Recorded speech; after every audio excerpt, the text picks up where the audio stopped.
wanted to get a son. He wanted a child. He wanted an heir. But God had promised him so long that he would have children, filling the sands of the sea like the stars of the heaven. Numerous you wouldn't count. But yet, he had to wait until he was 100 years old. And his wife was 95 before they had that child. That was a long time.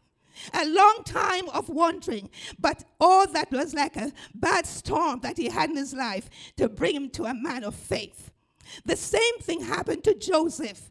Joseph had had dreams of greatness, but the Lord wanted to bring a storm in his life to change him, free him from arrogance, from pride, free him from being spoiled, because he was the beloved son of his father, Jacob. So what did the Lord do? Cause him to go in a pit.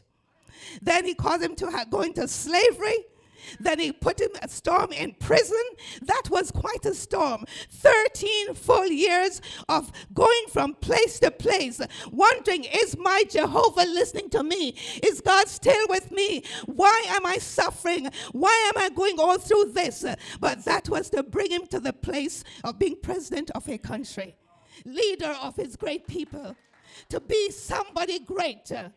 If he had stayed where he was, he might not have become that. The Lord did the same thing with Moses. In order for Moses to become an emancipator of Israel, to bring them out of bondage and to bring them into a new place, he caused him to be a fugitive, wandering in the desert for 40 long years. That's a lifetime.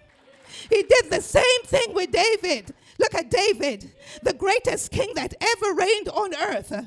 And he had the wisest son, Solomon. But David also, anointed when he was young, to keep him from being arrogant, from being cocky, from being boastful.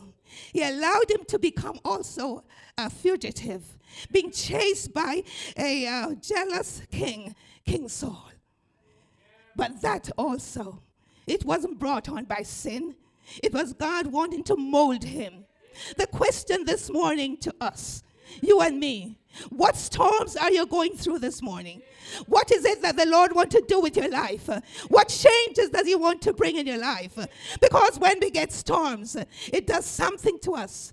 It helps us to know that we are not as significant as we believe. We are dependent upon our Creator. The storm draws us closer to him. The storms help us to be dependent. It helps us to trust him more. It may not be a raging storm, but whatever it is, it's going to be a test. Oh, for grace to trust thee more.